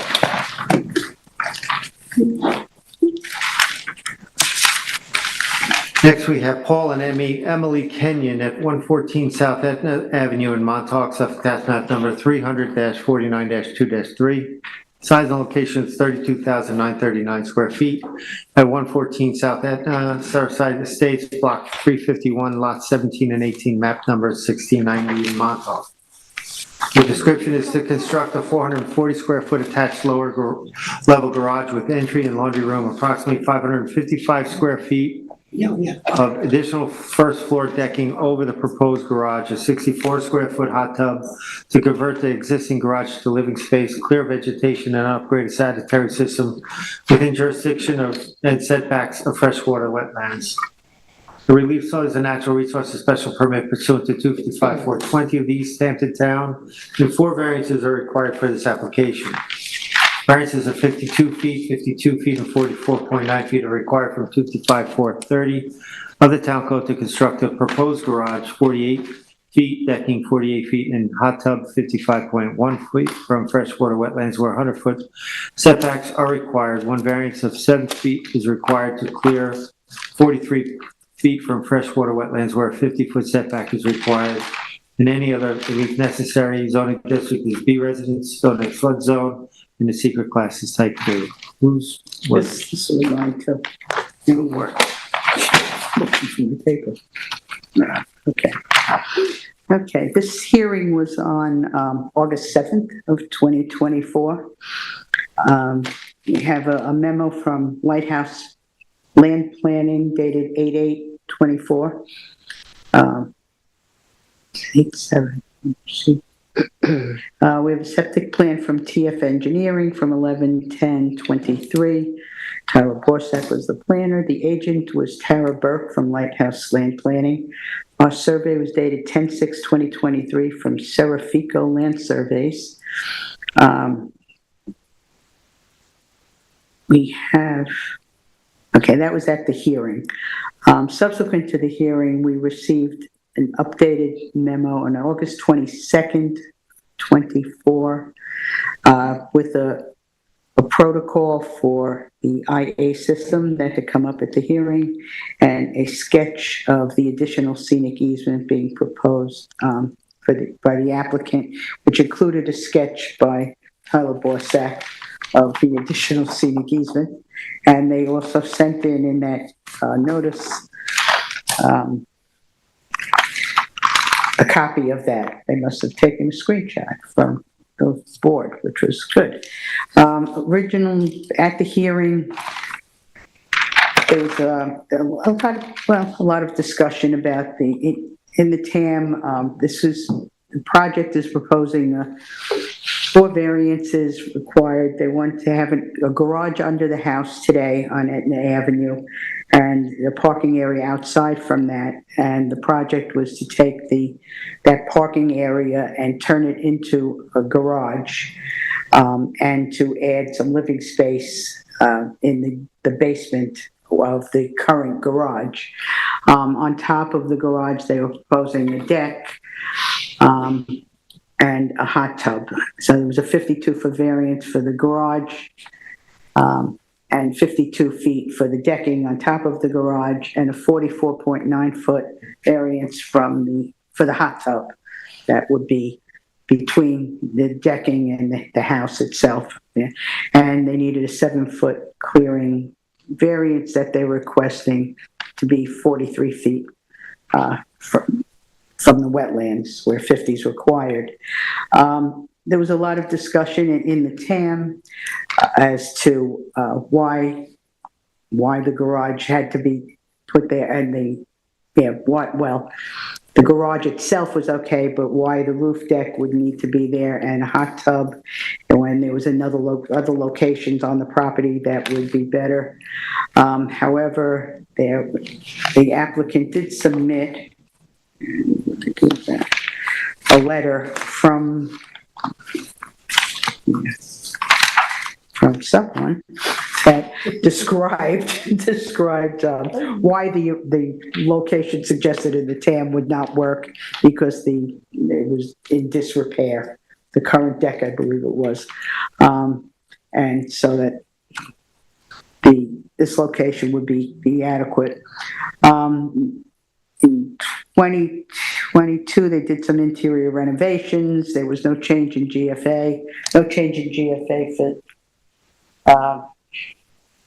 The total lot coverage is 4861 and proposed will remain the same. The garage with the decking above and hot tub will be over the existing driveway, already disturbed, and the current garage within the footprint will be made into living space, so no increase in GFA. They're offering on this as mitigation, they're offering an IAOWTS system using the existing leaching pools. And remember this project, there's a lot of retaining walls around this whole property, including up some stairs and retaining walls where the current septic system was. So that was a concern as to how that would get done. The plan is that they're going to add the IAOWTS, but keep the existing leaching rings as they are. So we did request a construction protocol, which was submitted along with the other documentation on August 22nd, 2024. A letter from Quackenbush Cesspools included in that as far as the protocol. And as I mentioned earlier, the South Etna additional scenic easement sketch from the night of the hearing that we had drawn on the board. They're increasing the scenic easement to cover the original scenic easement from when this house was originally built, and to cover that and the entire property running along the driveway, just about the whole length from South Etna Street around to the northern, I guess that'd be northern or easterly property line, alongside where the new garage is supposed to be built. I don't know what the dimension of that is, but it's large. You can see on the screen there that it's a huge easement. They also did offer at the hearing and in the original memo that they were willing to give a CNR, that they would not make any living space over the garage that was proposed to be built. And I think we should take advantage of that. I do think that this project meets all the standards. I think they did actually an excellent job at increasing the scenic easement and leaving undisturbed any other portions of the property. There isn't much left. Most of it is covered now in the scenic easement, but I do think it meets the NRSP standards with the easement, the IA system change, and the CNR is the final picture for me that I think this project is a well thought out one, and I think it meets all the variance standards and the NRSP standards. Thank you. I agree with my fellow board member. The basics were kind of obvious. One of the things about this site is that when you go to it, it's very heavily vegetated, particularly to the north. Most of the lot is very intense. It's hard to see from the road because if the driveway comes in, it makes a bit of a curl. There are sort of an amazing number of retaining walls here to create the house as they hold back for the driveway. And that retaining wall leads itself back in to where they want to put the new garage. One of the factors in this is that they were going to take the garage in the house and convert it. It's now under the house and then add this new one. It's existing, it'll be built over existing concrete walls, so there'll be very little additional disturbance, not a lot of collateral damage here. They did allow that there might be some, as they have to do things like waterproof and drainage around the outside. We're not talking about a major excavation on a very sensitive site, or at least a site that's sensitive to that direction. I think that finding a way to improve the septic system the way they are, and as it was mentioned by Member Berger, it's not an easily accessible location, but that can be had with smaller equipment, and they did provide the protocol that allowed us to understand how they might achieve that. The hot tub was, of course, a question both in the TAM and brought up by us. How it would be drained down to a dry well is to be added immediately outside the garage, which is going to help with some draining. But at whatever time it does have to be drained, it doesn't get drained often, as stated. I don't think it provides a problem for the neighbors visually, even though if we allow it, we're allowing it on that side of the house, because that's a well vegetated area, not within sight of neighbors from that spot. I don't think that it presents a problem then in terms of how it might affect any neighbor directly affected by it. I think the CNR about the garage is an absolute positive. I think if we look at coming down on the standards without going into great specifics, 255, 850, whether the grant of the variance would make no desirable change, no. Whether the benefits sought by the applicant can be achieved by some method more feasible. I think they came up with some methods that made it sensible on how they could get what they want. For the grant of the variance will have an impact both physically or environmentally on the neighborhood, I said no. And then further down under 255-51, alternative reasonable uses, alternative designs, I think they did come up with a creative way to use what they had. Compatibility, I think it is compatible. I don't think we're changing much about the neighborhood or the architecture of the site. And environmental protection, I think an effort was made to do what you can to increase what they have in terms of the usability of their property without creating much damage or very little, if any, to the surrounding environment. So this is an easy one for me to approve. I thought it was an intelligently presented, and I think that they tried their best to get what they wanted and do the least amount of damage. So I'm willing to approve this. Thank you. Denise? I agree with with the board members. I think the establishment of an easement to the east, as well as one that already exists to the west, is definitely a permanent protection. The risk of repeating, which I won't, the improvements are all in already disturbed areas. Existing structures do not get closer to the wetlands than currently exist. I do agree with the covenant to no future expansion above the garage addition. The requested variances are not substantial. They're not increasing gross floor area. The proposed garage is 440 square feet with 555 square feet of decking, situated again in an already disturbed area. The total lot coverage is not increasing at all. And I think the building coverage is increasing by 1.6%. The natural resources are buffered by substantial vegetation and topography. The scope of the work is pretty modest. The design was configured to use already disturbed areas and utilize the existing retaining wall. For these reasons, I think they are in compliance with the standards for variances and in a natural resource special permit, and I'm approving this application in its entirety. Thank you. Jane? Yes, thank you. I too generally agree with my fellow board members here. This 32,000 plus lot is, as we know, rather sensitive. Noted by the planning department, this parcel, like the ones around it, plays a significant role in flood control in the surrounding area and water quality more broadly. The bulk of this lot is heavily constrained by wetlands and dense vegetation and very steep slopes. The applicant via their agent, Tara Burke, showed meaningful understanding of shaping the quote best application possible to meet the variance and NRSP standards reflecting the natural resources and the habitat on the parcel while finding very reasonable way to derive the benefits they seek.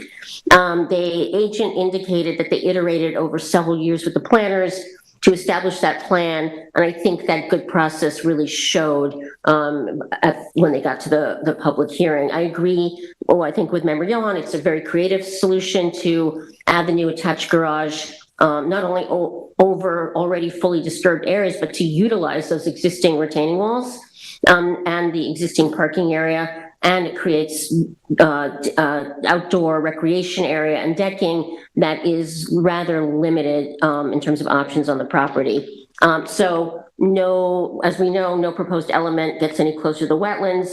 The lot coverage is not increasing. The building coverage expands only a bit and remains 1/3 of the maximum allowable because the attached garage and below grade level living space are not currently counted in the code to GFA. The house is not expanding, and the very significant environmental improvements will be realized. Obviously the IA system, in an area that's already disturbed. The dry well's being added, and most importantly, the applicant has accepted the wonderful planning department proposal to establish that additional scenic easement across so much. I think we said at the hearing it roughly triples the size of the scenic easement. So all in, I believe it meets all the standards. It will not result in additional environmental degradation. I think they did a good job at showing that other options or designs were considered, but they were credible and they weren't feasible. And as such, I approved the application in full. I thought this was a reasonable, well thought out and well presented application. Thank you. I agree with my fellow board members. I have nothing else to add. So you covered it well. Thank you. Next, we have Clifford Shapiro at 8 Ocean Lane, Amagansett, of tax map number 300-176-3-10. Size and location is 12,000 square feet at 8 Ocean Lane, Hampton Dunes, lot 30, map number 4694, Amagansett. The description is construct a 226 square foot first floor addition, 160 square foot decking, hot tub, relocated pool equipment, generator, pool fencing, walkway, sanitary system upgrade, and associated grading, and to allow a slate walkway, AC unit, and clearing to remain on a property that is within jurisdiction of freshwater wetlands. The relief sought is a natural resources special permit pursuant to 255-420 of the East Hampton Town Code, and one variance is required for this application. One variance of approximately 37.5 feet is required from 255-430 of the East Hampton Town Code to allow the slate walkway to remain 62.5 feet from the wetland where 100 foot is required, and any other relief necessary. The zoning district, B residence, AE flood zone, and X flood zone, and the secret class is type 2. Remember, Meering, this is in your neighborhood. It is indeed. Thank you. Let me start with the public hearing details review. The public hearing was held on August 20th, 2024. The applicant who acquired the property in 2020 was represented by Lori Wiltshire of Land Planning Services. During the hearing, we were working with a survey dated December 6, 2023, architect's plans dated February 16th, 2023, and the TAM by Morgan Slater dated August 2nd, 2024. With respect to public participation, we received letters of objection or concern from two direct neighbors, one from Ms. Klotman at 184 Marine and two from Mr. Hassett at 186 Marine. And Mr. Hassett also offered comments verbally during the public hearing. Both neighbors expressed overall concerns about the ongoing growth of development and intensity of use on the applicant's parcel. In particular, Mr. Hassett, as he has done at prior public hearing related to this property, testified to the significant history and current flooding, rising groundwater in the area extending from the south side of the applicant's property down onto the northern side of his own lot. At the close of the hearing, the board agreed to leave the record open to receive from the applicant a number of additional items requested by the board as follows. An updated survey dated August 26, 2024, which now indicates the placement of the proposed dry wells, as well as the position of a proposed 1,700 square foot scenic easement on the west front part of the parcel. It indicates an updated, I think I got this right, the updated septic system plan now matches the current application rather than aligning with the prior project that was denied a couple years ago. The survey, they also provided revised plans from the architect to establish if the residence addition is meeting the minimum depth to groundwater. We had a lot of discussion about that during the hearing. And then they also supplied documents that address whether the addition is or isn't required, is or isn't required to meet FEMA base flood elevation, an issue that was also explored in some detail, particularly questioning by the chairman. Though it was an open question raised by the board during the hearing, there was nothing yet submitted. I don't know that we were requiring it, but there was nothing submitted yet from the application that would answer the question if cumulatively work done on this property from 2008, I think 2012 through 2015, and now this would constitute substantial improvements that would require a raise of the overall existing structure. I imagine the building chief building inspector will opine on that at some point. Okay, turning to the application, the parcel overview, the lot size of 8 Ocean is 12,000 square feet. That's 40% pre-existing substandard to the B zone minimums. The application proposes not an insignificant added development, a quote, highly sensitive environmental area. The current resident structure is currently non-compliant with FEMA minimums for the property's AE 10 flood zone. The applicant has reported that water has been rising under the house. This parcel is on the east side of Ocean Lane in the very dense Beach Hampton area, a neighbor characterized by smaller, modest-sized homes integrated with surrounding natural features and sitting on top of protected natural resources such as freshwater, wetlands, dunes, and duneland. This board has discussed repeatedly when reviewing applications for development activity in Beach Hampton that the entire area is characterized by low elevations and high groundwater. That groundwater is found to be rising persistently overall, and flooding incidents are increasing as well. As this board is also aware and repeatedly discusses, the entire neighborhood is under some particular development pressure. The 8 Ocean Lane parcel is within the 150-foot jurisdiction of the significant and important freshwater wetlands that sit directly across from it on 2 properties on the other side of Ocean Lane. On the northern side is a neighboring property with a material dune structure and some dune land that actually crosses over 8 Ocean's northern property line. And on the southern side of the property is Mr. Hassett's property, which the TAM discussed. It has a, quote, flood-prone depression with a highly disturbed by bamboo with, quote, hydric appearing qualities and chronic flooding on this neighbor's property. So the town has recently re-inspected it and did not flag it yet as a this hydric depression as a wetland. But whether or not this area is flagged officially as a wetland, we have received significant testimony and documentation into the record of persistent and increasing amount of ongoing standing water along that property line. And given that the applicant's property slopes down from north to south and the water flows in the same direction, increased development and increases in impermeable or even semi-permeable surfaces on the applicant's property that is already substantially developed can create considerable impact on neighboring property, something that I believe I need to take into account in my deliberation and decision-making. Okay, with respect to the application details, as we know, there are numerous elements in the application, but the primary ones, again, are to add a 226 square foot, 1-story addition to the north side of the existing house, as well as adding another 160 square feet of new decking and installing a hot tub in the area that is now the north side of the existing rear decking that holds the pool. The residence addition, as stated to the record in the public hearing, is for the purpose of creating an expanded additional dining room area. These proposed elements are in our NRSP jurisdiction, but none of these required wetland setback relief or any other variances. The only one wetland setback variance relates to a stretch of slate masonry walkway to be able to remain on the western half of the property.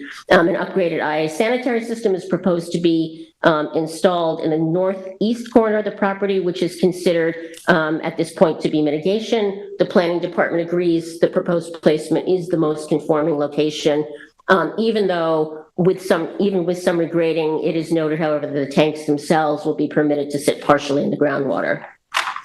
Finally, as important context, I remind that a prior separate application by the same owner was presented to this board at a public hearing May 24th, 2022. That was for a substantially larger GFA expansion, as well as construction of an detached garage, among other items. That application was denied in full unanimously and laid out in the determination dated September 27th, 2022, which is included in the public hearing file. The board found that the first application, quote, did not meet the variance or NSP standards, and that the increase in impermeable and semi-permeable surfaces had the potential to negatively impact wetlands as well as the surrounding properties. And the board also at the time found, quote, the lot area is insufficient, inappropriate, and inadequate for the proposed use, and again stressed the increase in permeable surfaces could lead to increasing runoff and therefore flooding in neighboring properties. I do want to note that I'm considering and evaluating this current application and its elements standing on its own merits relative to the code and the standards that must be met to permit this board to grant the NRSP. But I am also considering it in part relative to the prior application, given that we are guided by the planning department that, quote, the board needs to determine if the applicant has done enough to address the zoning board's concerns and reduce the impacts of the proposed project enough to meet the variance and NRSP standards. Okay, with respect to the current application and the current existing as-built conditions, the GFA of the house is 2,041. The added addition will increase the GFA by 226 square feet, which puts it within 19% of the 2,800 square foot max allowable that would be possible on a lot without natural resources or other constraints. There's currently 1,340 square foot of wood decking and 700 feet of roof decking, as well as a swimming pool. As part of the current application, a portion of the existing decking on the north side will be cut away to accommodate the addition, and then the 160 square feet of new deck is proposed. The last CO was issued in 2015, which followed the build out of substantial structural elements and internal and external renovations. As discussed at the public hearing, I think it's important to compare the current survey with the April 1st, 2015 survey that accompanied that CO. The 2,447 square feet of additional clearing needed for construction access will be remediated by proposed revegetation, but all in, the total proposed revegetation brings the final clearing to 4,994 square feet, which is a reduction of 7% from current conditions, but it will still be more than 30% greater than what was shown at the time of the 2015 survey. In addition, total coverage, which has already expanded when you compare the December survey to the 2015, it's already expanded by 11%, will expand a bit more and will be 14% greater than 2015. As documented in the record by my field report, the overall current natural resources conditions on this property are poor. There are ornamentals planted widely across the property, violating one of the conditions of the last approval for the last set of expansions. The invasive bamboo has been allowed to grow and spread unchecked and has a significant stranglehold over 3 sides of the parcel and has already spread on surrounding properties. There are other invasives present. The lot is mostly stripped of native natural vegetation that generally defines the Beach Hampton character. And though undisturbed natural native vegetation in right-of-ways are a core element of Beach Hampton unique neighborhood character, as my photo in the records illustrated, the entirety of the right-of-way north of the driveway has been stripped of all native and natural vegetation, graveled, and planted with ornamentals. However, offsetting all those poor conditions, overall, this application itself offers material improvements to environmental conditions on the property that are important.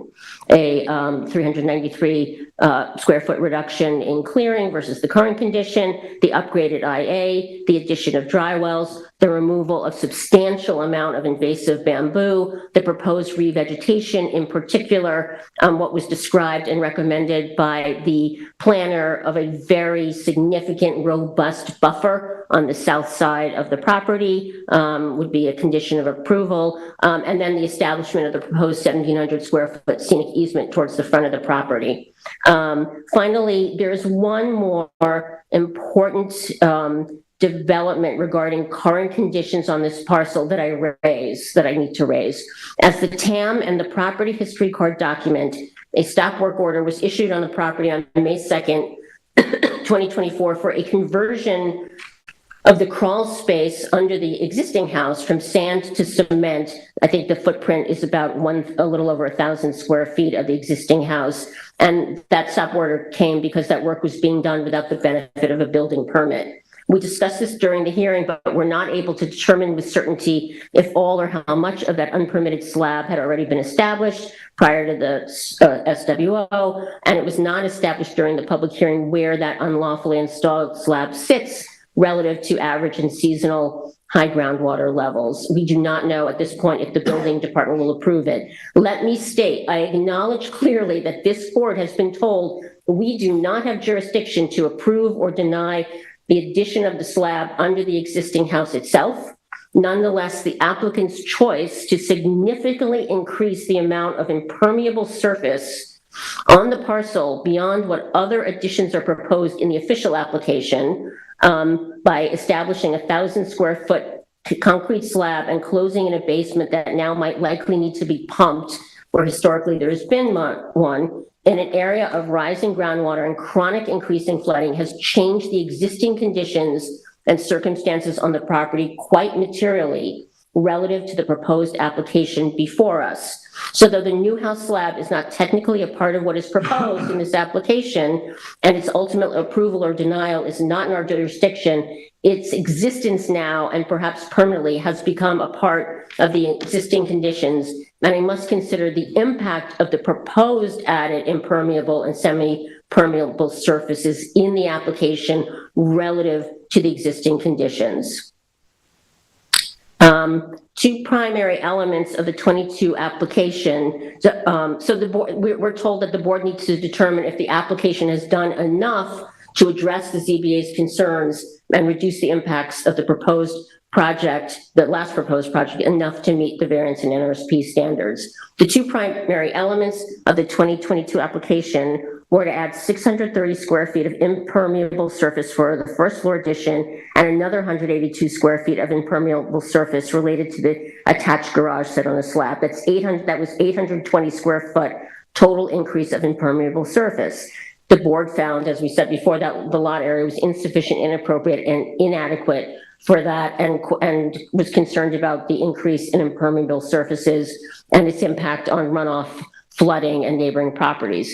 Now, however, though the 182 square foot garage is no longer a part of this application, and the proposed impermeable surface of the GFA addition is 64% smaller than the prior application, overall the applicant's action of adding the slab means that all-in impermeable surface changes on the property will be roughly 1,226 square foot increase, which is 50. Can I interrupt? Yeah. Okay. Your assessment, I really feel this strongly. Your assessment of this existing slab is hogwash. And I think you don't have any experience as to construction protocol and construction to even state that. There is an existing house there. You can't assume that pouring a slab, which I will even debate whether needed a building permit, is part of that. And your extent of that is beyond the pale to me. Okay. So I've just put that on the record. Okay. Okay, council, where should I go from here? Should I just Wrap it up, please. Okay. Well, all right. So, I mean, when I evaluate the proposed additions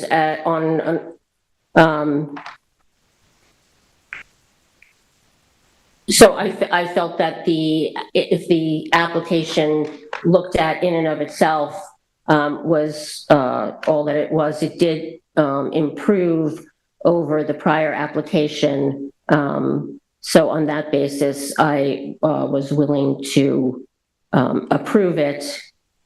I'll just leave it at that for now. Thank you. Terry? Okay. Going back to the smaller sizing of this application compared to the previous one in 2022, yeah, there are significant differences. The main one, I guess, being the elimination of the garage. The one-story addition going, as you hear many times, going over already improved property. And it's, what was it, 226 feet? So I am okay with that, with the mitigation of the IA system and the addition of the scenic easement. There are a couple of things, though, that, well, based on, well, we can discuss this further, but there's also, one thing that bothers me that didn't come up at the hearing, but I noticed it recently on the survey, was the pool fencing. I don't understand the pool fence coming up to this front, and I thought in this location, it would actually need a variance, on the south side, southwestern side toward, Ocean Lane. It threw me because there is a pool on a deck and it's completely fenced in, has gates and everything as we saw in the photos. And now they're proposing a pool fence going around about 3 sides of the property. Part of it is out of jurisdiction entirely, but this one area here I thought might require a variance. So I'm questioning that part of it. I'm also concerned about the construction on it was brought up by Mr. Hassett, his concern about using the construction access through the south side and then to the north. I guess I'm concerned about the natural resource environmental improvements that would be done and weigh whether to be successful with the revegetation that's offered. I guess I'm skeptical. There is so much bad stuff there. And I guess overall, I would approve it. I do think that the south side buffer that was recommended by the planner at the meeting and the revegetation in that area, right? Which way? The south side? Yeah, Yeah. the whole, I think That all whole those thing. red lines The are. red line is all revegetation Clearing also. and then re-veg, yeah. So I think the planner had a great idea on that to help Mr. Hassett's problem out. We did see his photos of the water that are almost constantly there. I guess I'm approving this, but I'm very concerned that it turns out the way that it's laid out in the plans. I'm concerned about that, the execution of it, I guess, but that's not for me to decide. The building coverage, total lot coverage, and GFA will be well under the allowed maximum, and clearing will be almost 400 square feet less than what currently exists. Overall, I think the application offers, God bless you, some improvement to the environmental conditions of the property. There are no dimensional or wetland setback variances required. The applicant has voluntarily agreed to update the sanitary system. All disturbed areas will be revegetated with woody vegetation. And there will be a 1,700 square foot scenic easement on the street side of the house. They're meeting FEMA. The elimination of the garage is a major plus. And they have made reductions in the previous denial, which I wasn't a part of at the time, but they've reduced the roof coverage to about 400 square foot less. Total lot coverage is now 275 square feet smaller. Proposed gross floor area has been reduced by 412 square feet, and the final clearing has been reduced by 5,000 square feet. Overall, I think the application offers improvement to the property environmentally. A revegetation plan will be submitted prior to the issuance of a building permit consisting of the majority of woody vegetation. I think the applicant has done enough to meet the NRSP and variance standards, and I feel the applicant has satisfied the standards outlined, and I am approving the application in its entirety. Thank you. Ed? Yeah, thank you. Vice Chair has just taken my 7 or 8 points. But I won't restate all those reductions in the roof area and all of that lot coverage and GFA and clearing reduced, and those all positives, obviously.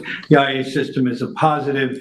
The scenic easement is a positive, new gutters and leaders, these are all positives.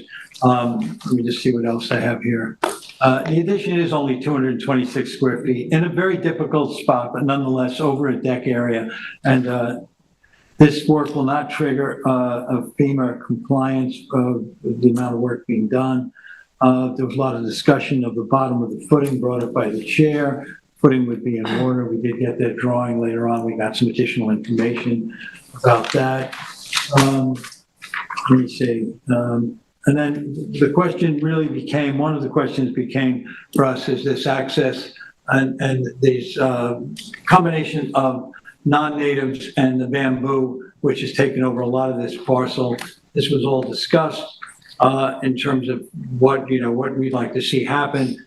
This area that's been hashed out, that's going to be access to a difficult spot to build in their IA system, winds up taking out by necessity most of this vegetation that we had seen that was unacceptable to us, or was certainly we didn't want to see it survive. We could do something about it. So there's a lot of bamboo in there, a lot of ornamentals. That'll all basically be wiped out, but the only way they can get back to do the IA system is to remove it. And then it's now proposed that it'll be replanted with native plants. Mm-hmm. I think the easement along the roadside, and I think that that in general, this does rise to the standard that allows me to rise to the standards of the NRSP.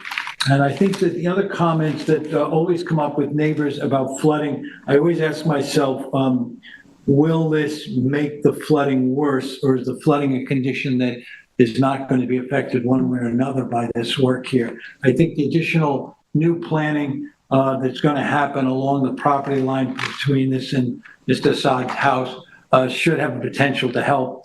I don't anticipate that anything that could have been done in this lot was necessarily going to change the water conditions on his property. I think this is something that we see. We don't want to make them worse, but I'm not sure that we come up with a solution that makes them any better. So when a neighbor has concerns that are legitimate concerns, he has an investment that is endangered by the water, but I don't think if we allow this, we're doing anything to further endanger his property. I think most of the rest has been mentioned. I'm willing to approve this application because I think that it was an effort to find a way to come back to us with less of a project that would possibly prove to be an environmental plus, and I think it has been one, so I'm willing to accept this. I'm willing to approve this at this time. Thank you. Can I say something before you go? Okay. On the scenic easement portion, we know from the photos and testimony that there are invasive species in there. There's bamboo. And at the hearing, the agent did say that the scenic easement could be worded and done in such a way that first the invasives could be removed, and then create the scenic easement. And she said that the verbiage on the scenic easement application itself or submission. Or maybe we can just add that as a condition, that it be removed before the condition. Yeah, okay, fine, but she did say that was doable. Can I just, on the scenic easement, I balked a little about it at the hearing because at first I really did think it was mostly invasive. I did go back and look at my photos again. I looked at it again, and there is some fairly high value, like there are oaks and, some mature trees and vegetation in there that's of value. So I think the scenic easement establishment is important, and if they can remove the invasives out of it, that would be even better. So then we need some kind of a plan there to remove the invasives prior to the creation of the scenic easement. I agree with my board members. I think this project is a much improvement from what was presented before, denied by this board. I do think it meets the NRSP standards. I have nothing else to add. Okay, council? Yeah, I just want to clarify though, just on that last Do we point have any other about, conditions? about the scenic easement. Do you want that language in, the removal of the invasives? Yeah, I don't think, Prior to the establishment, right? Once it's established, they shouldn't be touching anything, right? Because didn't planning say that to remove the invasives in that area, they need to come for another NRSP Did I hear her correctly? Because it's within jurisdiction of wetlands across the street? Generally, that's what it would require.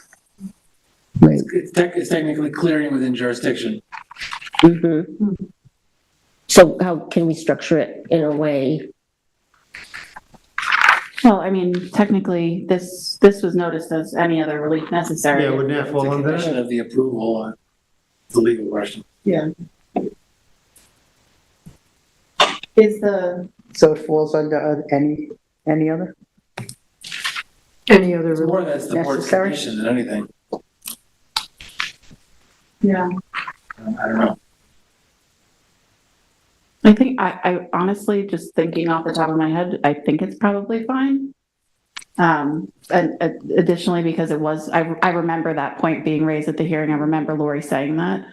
So it sort of signified, at least during the hearing, that she was, if additional relief for the removal of that was required, she was sort of consenting to that discussion anyway. The board's already granting an NRSP, That's what I mean. so Yeah, I think it's fine. So that can be added to the conditions then? Yeah, I mean, just so that I understand fully though, is it removal of the invasive species, revegetation of that area, and then the scenic easement established over the area? Or you just want the stuff removed? I mean, it's very dense, so I don't know how much invasive is on the inside. In the front of it, there's a lot of bamboo on the front that's pretty clear where you could take that out. I could see olives on the inside. It was too dense to actually walk into it. I don't know how much when they remove invasives will be left. I don't know. So I don't know if we want It'd it be further Yeah. revegetated. nice for re-veg, but maybe just let it naturalize. Yeah. Mhm. And Tyler, what do you? Hopefully. it won't Do be you think, is this one of those situations, I just want to make sure that you guys are thinking this through, like, to remove that, are you damaging other stuff? Yeah. I mean, it's across the street from wetlands, so it's not like the hugest deal. I would be concerned about not revegetating because there's a good chance invasives are gonna come in again. Mhm. There's still a good chance just because you're disturbing it, but So add that to the Let's kickstart it. What's your advice, Tyler? Leave it alone or try to remove it? Well, it sounds like he's. well, if you want to remove it, I won't opine on whether it should be removed or not, but if you want to remove it, they should revegetate. Yeah, that's what I thought. So then that's gonna be a condition of the approval. Mhm. Okay. Thank you. And then, Perfect. is everyone happy with this crawl space thing? Yeah, they're happy it's gonna meet groundwater. Well, they took her foot off of it, right? She addressed it.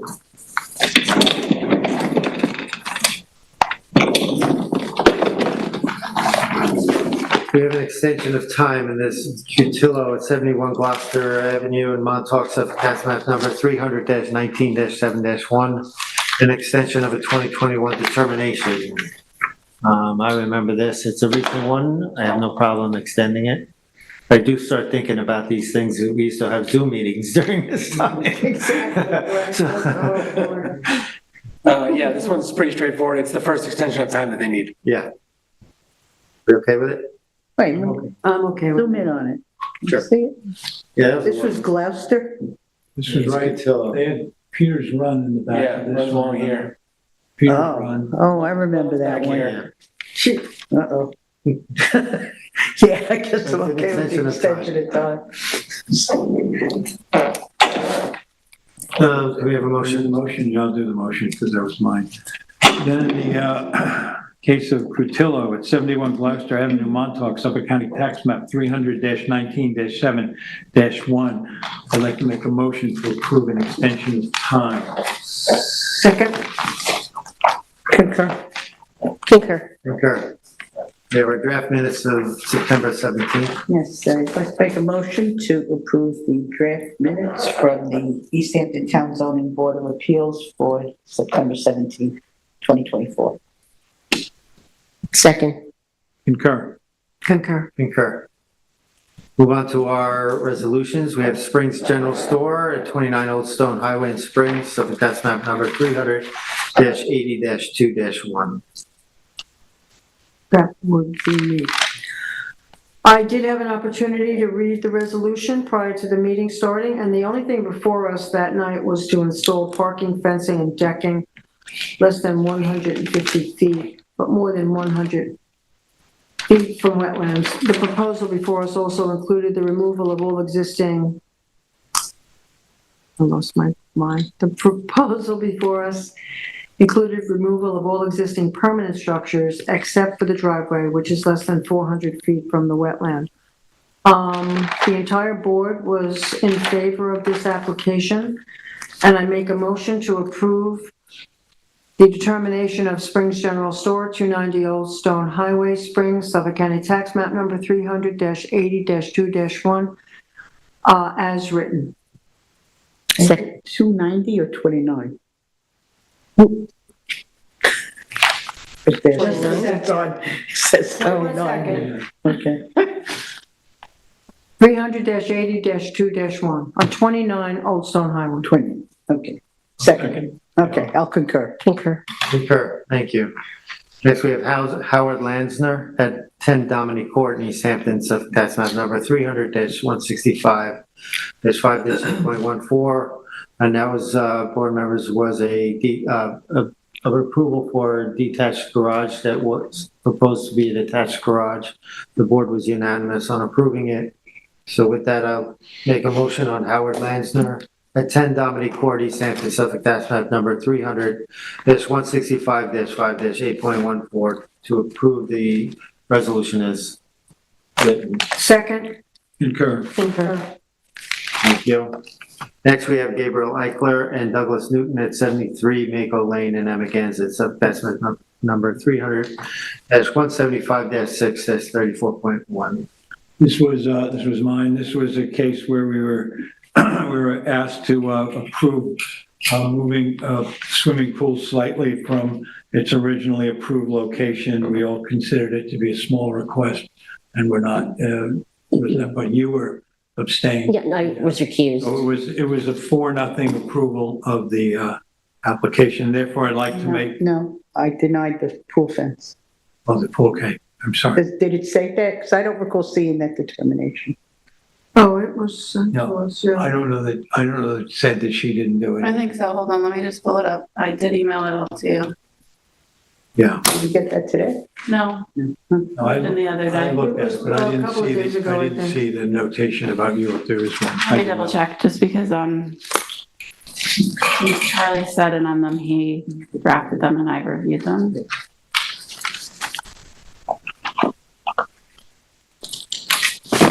Yes. 3 votes concurring in totality and 1 concurring in the approval of the NRSP, excuse me, in the 2 variances, and dissenting in the approval of the NRSP and the variance to construct the proposed pool fencing. I got it right. You got it? That's in there. Got it, It's in there. All right. I don't recall reading it, so I Yeah, don't know when we got I it. sent it on Friday. Okay. Okay, then in the case of Gabriel Eichler and Douglas Newton at 73 Mako Lane, Suffolk County Tax Map 300-175-6-34.1, I'd like to make a motion to accept the determination as written. Second. Concur. Concur. I was recused. Next, we have Liz and Peter Mendelman at 60 Harborview Lane in Springs, Suffolk Tax Map Number 300-57-6-3.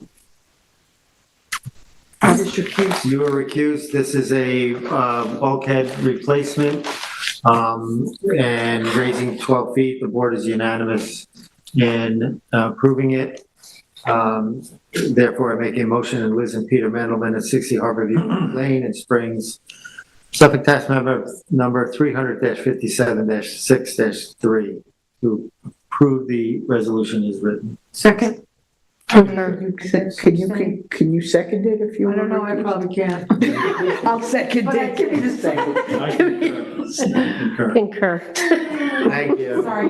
Before you close the meeting, can you make a motion to go into exec? I just have to talk to you guys about something quick, litigation related. Sorry. Say that Can again. you make a motion to go into exec to discuss litigation? It will be I quick. can't hear you. Can you make a motion to go into exec to discuss litigation? Okay, okay. So we make a motion. to Question, go- please, question. Am I going to shut down the broadcast after this? Yeah, we'll be We're gonna stay done. here. All right, perfect, thank you. Therefore, I make a motion to go into executive session to discuss the legal matter. Close it. Second. Concur.